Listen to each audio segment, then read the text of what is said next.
Bismillahirrahmanirrahim. Alhamdulillahi Rabbil Alamin. Salatu wassalamu ala syarfil anbiya wal mursalin. Nabiyina Muhammadin wa ala alihi wa sahbihi ajma'in. Assalamualaikum warahmatullahi wabarakatuh.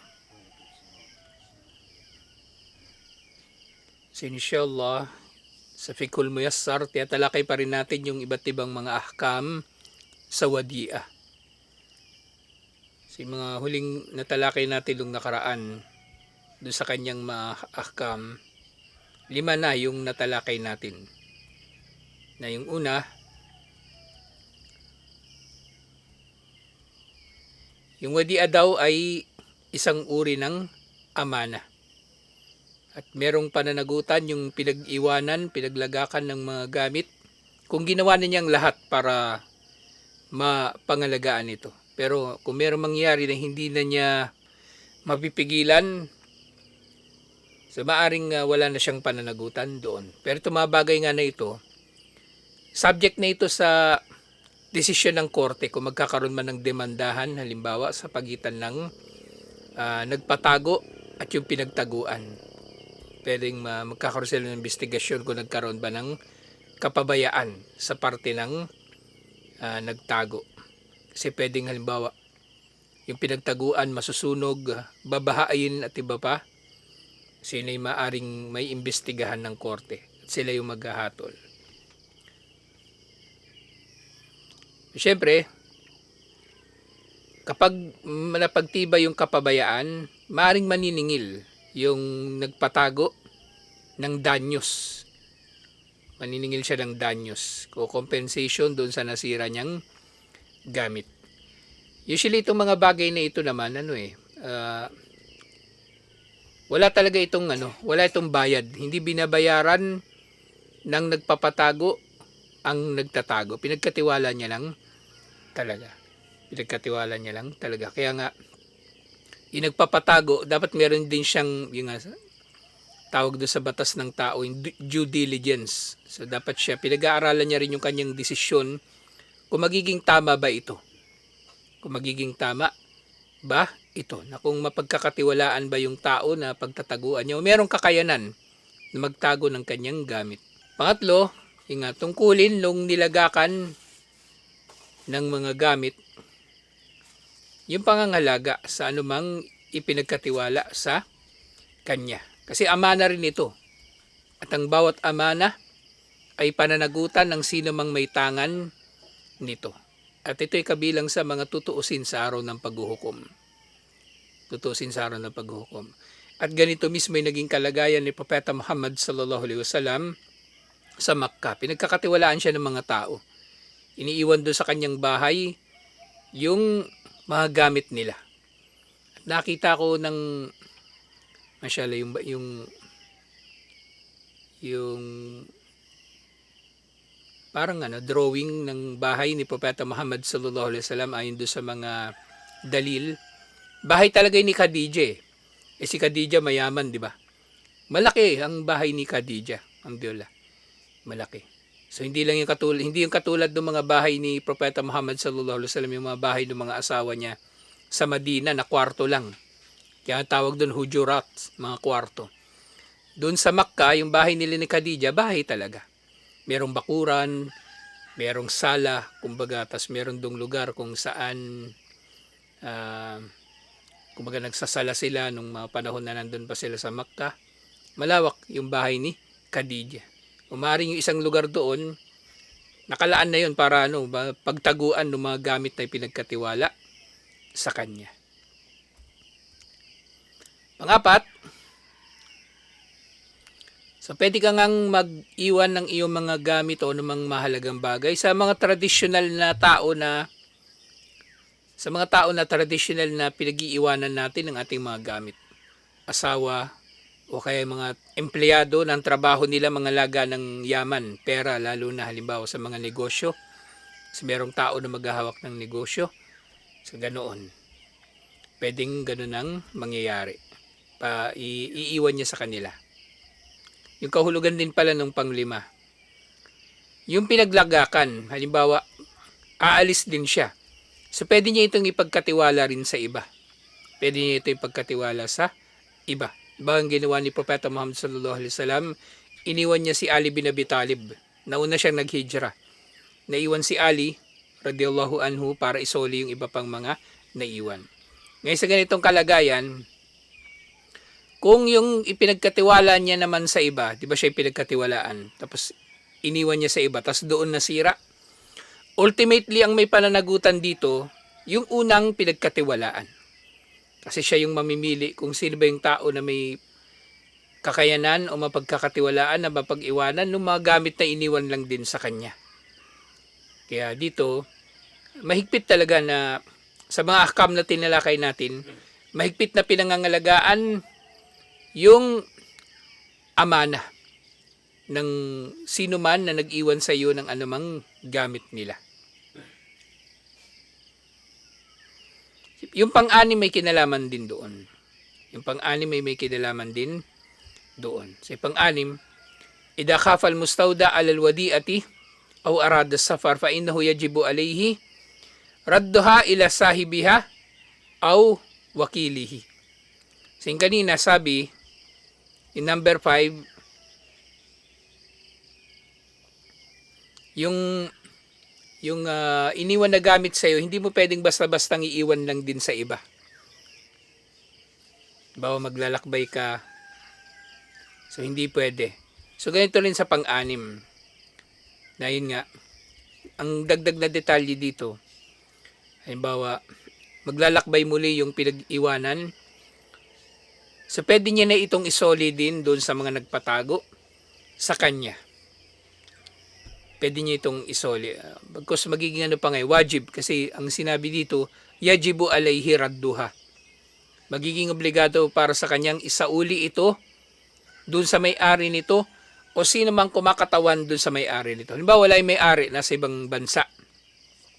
So, iniwan mo ito sa kanyang pamilya o iniwan mo ito sa kanyang empleyado na mapagkakatiwalaan, pwede. Pero minsan kahit sa pamilya hindi pwede. Hindi pwede basta-bastang iiwan sa pamilya.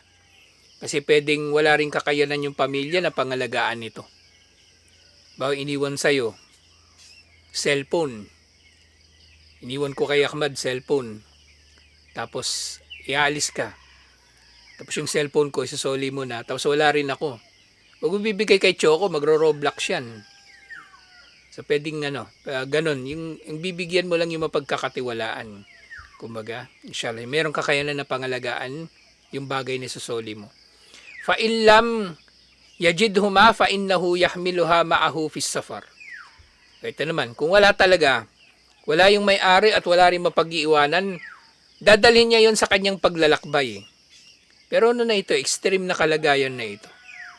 Dadalhin niya ito sa kanyang paglalakbay para mapangalagaan niya. Pero inshallah, marami namang makikita o mapag-iiwanan na mga tao. Idha kana dhalika ahfadulaha. Lalong-lalo na kung ito ang magiging pinakamatinding paraan na mapangalagaan ito. Wa illa dafa'aha ilal hakim. Pwede niya rin naman itong, kung hindi niya kayang madala, pwede niya itong iiwan sa hakim o sa pinuno o sino mang otoridad. Sino mang otoridad. Bawa police o yung kapitan ng barangay o sino mang mapagkakatiwalaan. Sino mang mapagkakatiwalaan, inshallah. Fa in lam yatamakkan aw da'aha inda man yathiqu bihi. Pero kung wala man, walang ganun, hanap siya talaga ng mapagkakatiwalaan niya na pwede niyang mapag-iwanan ng gamit. Lianna Nabiya sallallahu alaihi wasallam qabla al-hijra ila al-Madinati aw da'a al-wada'i li Ummi Ayman radiyallahu anha. Si Propeta Muhammad sallallahu alaihi wasallam nung paalis na siya bago mag-hijra, iniwan niya yung mga gamit na pinagkatiwala sa kanya kay Ummu Ayman. Si Ummu Ayman, ate ni Ali. Ate ni Ali bin Abi Talib. So maaring sa panahon kasi na yon, walang sariling bahay si Ali. Kasi doon ba siya nakatira kay Propeta Muhammad sallallahu alaihi wasallam. So doon niya iniwan kay Ummu Ayman. Wa amara Ali an yarudduha ila ahliha. At si Ali naman, siya na yung mamimigay ng mga gamit sa mga may-ari nito. Wakadhalika ida marada al-mustawda maradan mukhawifan wa indahu mada'i fa innahu yajibu alayhi raddaha ila ashabiha.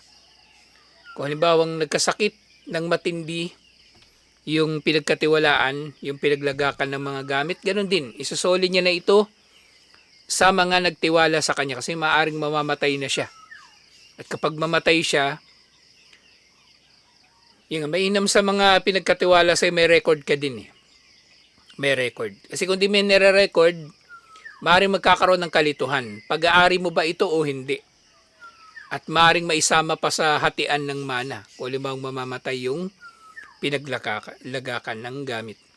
Fa'ilam yatamakkan aw da'aha indal hakim. So ganun din, magiging malaki ang papel ng pinuno sa ganitong kalagayan. Siya yung mag-a-assume ng responsibilidad kapag yung pinaglagakan ay wala ng kakayanan na kumbaga panghawakan yung inilagak sa kanya. O endaman niya bihi. O iiwan niya ito sa sinamang pinagkakatiwalaan niya, inshallah. Idha kanatil wadi'a dabatun lazimal mustawda i'lafaha wa tagdiyatuha fa in ahmalaha wa talafat damanaha. So kung yung inilagak hindi kasi yung mga natatalakay natin mga na, 'di ba? Mga bagay na walang buhay. Pera, alahas, o ano pa man. Pero kung ang inilagak ay hayop, kahit anong klaseng hayop, kalabaw, baka, kambing, so magiging obligado din doon sa pinaglagakan yung pagpapakain dito. At iba pang mga kailangan para mabuhay ang hayop na ito. Bibigyan niya ng bahay, bibigyan niya ng matutuluyan, kumbaga. Dahil kapag napagtibay na pinabayaan niya ito, meron din siyang pananagutan dito. Meron din siyang pananagutan. So ito na nga yung katulad ng konsepto sa batas ng tao, yung reckless imprudence. Ang reckless imprudence kasi, pwedeng mangangahulugan siya na hindi mo sinasadya. Nagkaroon lang talaga ng kapabayaan. Hindi mo sinasadya pero nagkaroon ng kapabayaan. Di ba yan? Reckless imprudence resulting in homicide. Kapabayaan na nagdulot ng pagkamatay. Homicide yun, pero mababang kaso yun kumpara sa homicide talaga.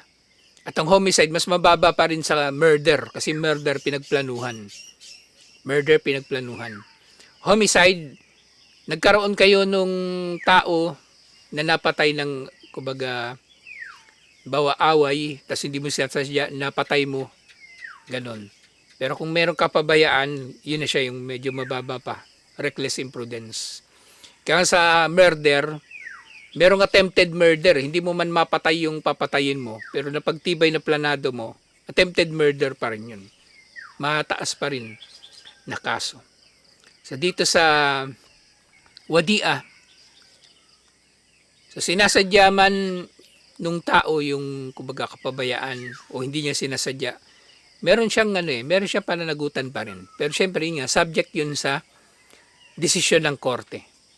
Subject yun sa desisyon ng korte. Magkakaroon ng paglilitis. Waya bihada al-ihmal lihurmatihi. At ang tao na ito, syempre nagkakasala siya kay Allah.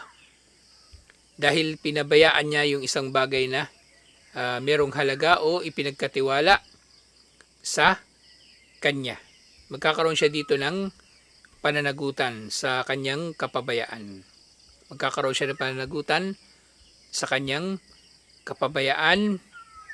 Yung dahilan dito nga, walian na kulla kabdin ratib fiha ajrun. Dahil ang pagpapanatili sa buhay ng anumang may buhay ay merong gantimpala, inshallah. Kaya ngayon nagtanim ng puno, di ba yung hadith? Kung magtanim ka ng puno at ay kinabang dito yung tao o hayop, hindi ka lang sa tao magkakaroon ng gantimpala. Yung tao pumipitas ng bunga mula sa puno na tinanim mo, sumisilong sa lilim ng puno na itinanim mo, Hindi ka lang doon magkaka-reward. Pati sa hayop na kumakain mula doon sa puno o hayop na sumisilong sa lilim nito, lahat meron kang gantimpala doon, inshallah. Pangwalo, al-mustawda'u aminun yukbalu qawluhu. Idadda'a annahu raddal wadi'ah ila sahibiha. So, ang unang hatol daw sa mustawda, yung pinaglagakan ng mga gamit. So, siya nga ay amin. So, sa umpisa pa lang, itinuturing na siya na mapagkakatiwalaan. At kapag sinabi niya na naibalik na niya ang inilagak sa kanya, sa may-ari nito, sinuli na niya sa may-ari nito, marapat na tanggapin ang kanyang salita na isinuli na nga niya ito. Kasi kumbaga walang dahilan para magsinungaling siya. Kasi umpisa pa lang pinagkatiwalaan na siya nung tao. Nga, kapag sinabi niya na ito ay inangkin niya, kung mag-inangkin niya o sinabi niya idaddaan na hurad dal wadi'ata ila sahibiha o man yakumu makamihi wa yuqbala qawluhu ma'a yaminihi.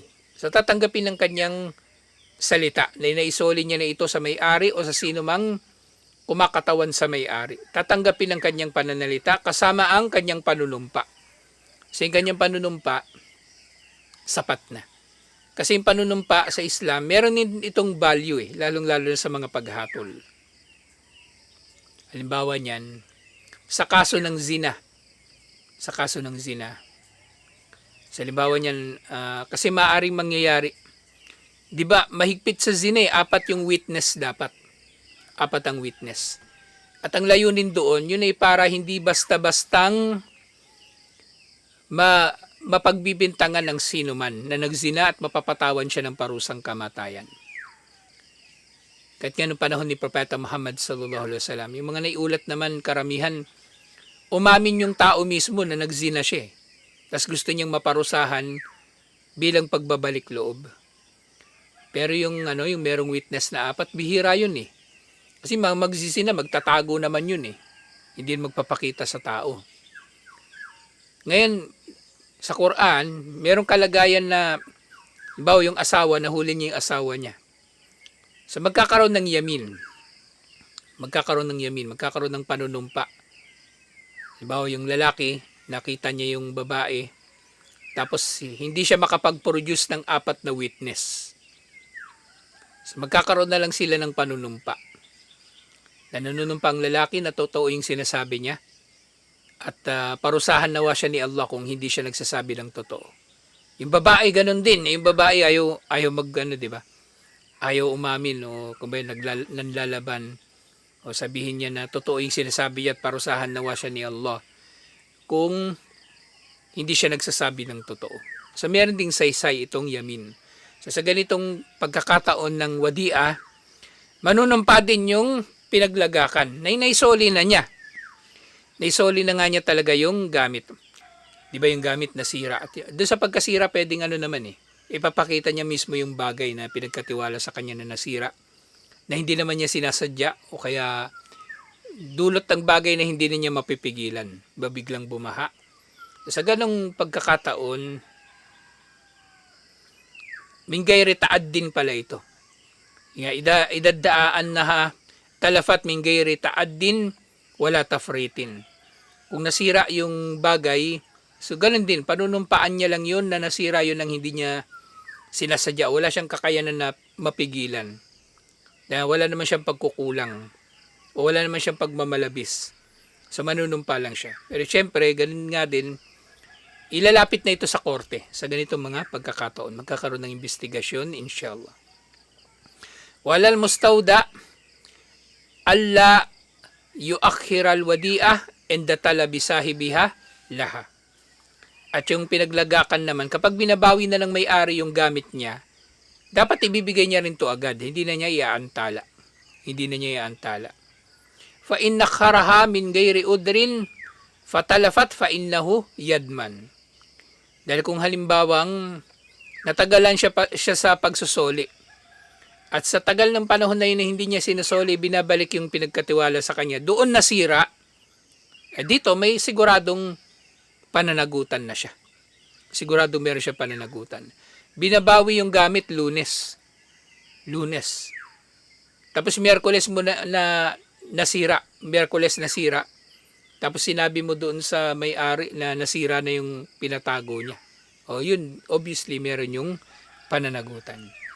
Obviously meron yung pananagutan. Kaya dapat yung ano din, yung pinaglalagakan.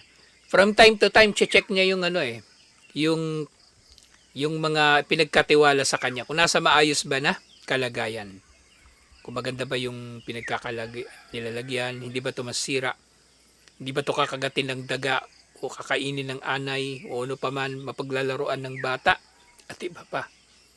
So dapat chinecheck niya. Dapat honest din siya doon sa status ng mga inilagak sa kanya. Naalala ko yung kwento Yung author nun si O. Henry, Amerikano yun. Kwentong ano to, yung mga Amerikano. So meron daw iniwan na alahas dun sa isang tao. Alahas. Ngayon yung alahas nawala. Nawala yung alahas. Hindi niya sinabi dun sa may-ari, dun sa nag-iwan sa kanya, dun sa nagtiwala sa kanya na itago niya yung alahas. Hindi niya sinasabi.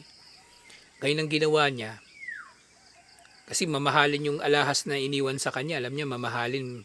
Kung daw nagkakamali, perlas. Gawa sa perlas. So nag-ipon siya talaga ng pera. Para makabili nung katulad nung nawala na yun na alahas. Kasi naalala naman niya itsura nun So nag-ipon siya ng mga ilang taon. Tapos nung nabili na niya yung perlas na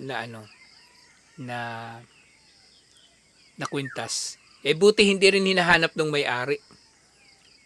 Buti hindi pa hinahanap ng may-ari yung kwintas.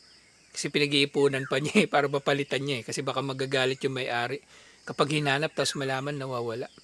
Nung nabili na niya, saka naman siya pumunta doon sa may-ari. Hindi ko na maalala eksakto yung kwento. O nagtanong yung may-ari kung nasaan na yung kwintas. Sa nung pinakita na niya yung kwintas doon sa may-ari. Ito, naitago ko pa malaki pa yan, naitago niya yung kwintas. Naitago niya ng maayos. So sabi ng may-ari, buti naitago mo yan. Peke yan Peke pala yung perlas na kwintas na pinatago sa kanya. Peke. Tapos ngayon, nung nawala, pinalitan niya ng original na perlas. Dinahirapan lang siya. Samantala ko nung umpisa pa lang, di ba? Nung nawala yung kwintas. Nawala ko yung kwintas pasensya na. Gusto mo, bayaran ko na lang sa'yo yung pinatago mo, nawala kung sinabi niya na maaga, di ba? O sabihin na may-ari, ayahan mo na yun, peke naman yun wala nilihim niya sinikreto niya. Nahirapan patuloy siya. Ngayon, paano niya sasabihin ngayon doon sa may-ari? Na, ganun ba, peke pala yun nawala yun tapos bumili ako ng bago, original. Mahirapan na siya ipaliwanag yun. Dapat umpisa pa lang, honest na siya doon sa kung ano mang ipinatago sa kanya. Honest na siya doon sa mga ipinatago sa kanya. Kung ano status ng mga pinatago sa kanya. At panghuli, minasuwaril mu'asara lilwadi'ah alwada'i almasrafiyah. So kabilang daw doon sa mga makabagong anyo ng wadi'a, yung paglalagak ng pera. Paglalagak ng pera. Sa mga bangko, lalo na. Di ba yung mga bangko, naglalagak tayo ng pera sa kanila. Kasi mas mapapangalagaan yung pera sa bangko Kung sa bahay mo, ubos yung barya. Yung sakit ng bata ubos yung barya. Pag nandun sa bahay mo. Wahiya ma yaqumu bihi al-afrad min idai mabalig nakdiyah fil bunuk. So nilalagay nila yung mga halaga ng pera sa mga bangko. Ila ajalin muhaddadin o mutlakan. Iniiwan nila ito ng ilang panahon lang o absolutely iniiwan na talaga nila yun doon. Hindi na nila kinukuha. Kasi may mga ganung tao naman, lifetime na yung pera nila doon. Kasi kung maluwag naman sila sa buhay, magwi-withdraw lang sila ng konti. Pero yung karamihan ng pera nila nandun lang sa bangko. Wayakumul bank bitasarrufi fi hadihi al-mablag. At ang bangko naman, kumbaga pinangangalagaan na niya yung pera na yon. Pero ang kapalit, Kumbaga, kabilang sa mga papakinabangan ng bangko. Kasi hindi naman tayo nagbabayad sa bangko, di ba? Hindi tayo nagbabayad sa bangko ng halaga para pangalagaan yung gamit natin. So, nangyayari na lang, yung nakadeposito nating pera, pinapautang din ng bangko sa iba. Pinapautang din ng bangko sa iba. Doon naman ang gagaling yung pinapautang nila eh. Na pinapatubuan nila ng interest. وَيَدْفَعُ لِصَاحِبِهَا فَائِدَةً مَالِيَّةً ثَابِتَةً. At mula rito naman dahil ginamit ng bangko yung pera mo, meron kang interest na makukuha. وَهَذِهِ تَصِيرُ فِي مَعْنَى الْقَرْضِ. So ito ay dahil pera, magkakaroon nito ng kahulugan na katulad ng card, yung utang. Min haytu tamallakal bank li'ayniha wa taallakaha bidimmatiha. Na ito ay sa ganitong kalagayan ay magiging katulad ng utang. Nahawakan ng bangko ang halaga ng pera na ito at nangangako sila, kung meron silang pananagutan, na ibabalik nila ito anumang panahon kailanganin ng may-ari. Ibabalik nila. So, kumbaga, yung lumalabas dito, inutang ng bangko yung pera natin, tapos bibigyan niya tayo ng tubo. At syempre, itong mga ganitong kalagayan ng mga financial na transaksyon, wahiya bihadi sura minar riba al-muharram. So, nagiging malinaw na riba na ito. Falyahdir al-muslimuna minal wudu'i fihi. So, marapat na maging maingat ang Muslim sa paglalagak ng pera sa mga bangko. Ammal wada'i allati la tatafqada sahibuha alayha faida kalladhi ya'rifu al-yawma bil hisab al-jari fala shay'a fihi. So, sa mga bangko, mag-iingat daw yung tao. So, syempre, kabilang sa mga pag-iingat, yung hindi natin kukunin yung interest. Kasi, sa maraming pagkakataon, yung paglalagak ng pera sa bangko, necessity. Kailangan talaga eh. Kasi kailangan natin lalagay yung pera sa bangko, tapos ipapadala natin sa mga bibilhin natin, di ba? Papadala natin GCash, Shopee Pay. Dadaan mo muna siya talaga sa bangko eh. Bangko. O kaya ngayon, meron ng di ba? Pwede man yung, di ba, Palawan o kaya Cebuana. Doon ka magpapadeposito ng pera sa papunta sa GCash mo.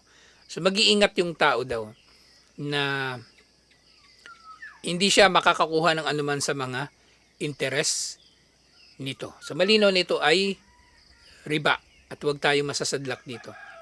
Pero iba pa mga inilagak ng walang tubo, halimbawa, sa bangko pa rin. So merong mga tinatawag na dito yung hisabol jari, yung checking account. So sa mga ganito na walang patubo, walang problema. Yung checking account pala, walang hindi kasi ako nag-checking account eh. Savings account yung bangko ko ever since eh. So itong checking account pala, walang patubo. Kasi nga naman, kung ano yung pera mo sa bangko, yun lang yung pwede mong makuha sa kanya eh. I-issue mong cheque. Yun lang yun eh. So, ganun pala yung checking account. Pero maaring iba-iba din sa iba't ibang bansa eh. Siguro sa Saudi ganito. Pero baka dito may interest din yung checking account. Pero regardless, dapat mag-ingat pa rin tayo. Li'annahu lam yakhud ziyada ala asli malihi. Yung nga sa checking account, di ka pwedeng kukuha ng sobra pa sa pera mo. Whereas sa savings account, pwede kang di ba? Pwede kang mangutang, pwede kang mag-loan at iba pa. So, dun daw sa checking account. Hindi ako masyadong familiar sa bangko kasi wala naman akong pera sa bangko. Wala akong pera sa bangko masyado. Liban na lang sa ilang halaga nandun nga. Okay, pinapadaan, sadaka. Diba? Yung mga pera natin na para sa mga proyekto natin, masjid. Yun lang naman yung laman nung bangko ko eh. Wala naman akong sariling pera. Pero sabi dito, kung merong ganon, yun yung kunin mo, yung walang interest. Amma ida alzama shaks bikabdi ziyada wa kana mudtarran ila al-ida'i fi mithli hadhihi al-bunuk bihaythu yalhikuhu dararun muhakkak bidarki dhalika fa innahu yakbidu hadihi ziyada wa yunfikuha fi masalihil muslimina al-amma. Ngayon, kung halimbawang mapipilitan yung tao na kunin yung interest, kailangan niyang kunin yung interest. Kasi, kumbaga, obligado sa kanya. At mapipinsala siya kapag hindi niya kinuha yung interest. So dito sa kalagayang ito, tatanggapin niya yung tubo, pero gugulin niya ito sa mga bagay-bagay na pakikinabangan ng mga Muslim. So ito na yung pera na yung kinita ni Rashid dun sa pyramiding. Diba? Binawi niya lang yung puhunan niya, tapos yung kinita niya sa pyramiding, ipinantayo natin ng parking. Tsaka ngayon, pangtatayo natin ng CR. Malaki din yung tinubo ng kambal eh. Doon sa pyramiding na yun, si Rashid yung binigay niya 1-4.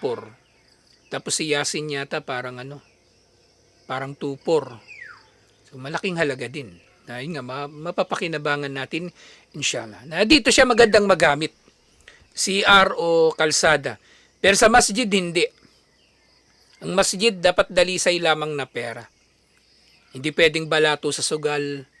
Kaya minsan mga masjid na tinayo sa ganyan, may kita mo wala ring baraka eh. Walang baraka. Kapag itinayo siya mula sa pera na haram. Kapag itinayo sa pera na haram, waliyadu billah. So ito yung ilan sa mga ahkam alhamdulillah sa wadi'ah. At tutuloy pa natin iba pang mga usapin dito. Kasi komplikado ito na usapin, kaya mahaba-haba yung naging pagtalakay. Alhamdulillah, tutuloy natin ito insyaAllah. Assalamualaikum warahmatullahi wabarakatuh.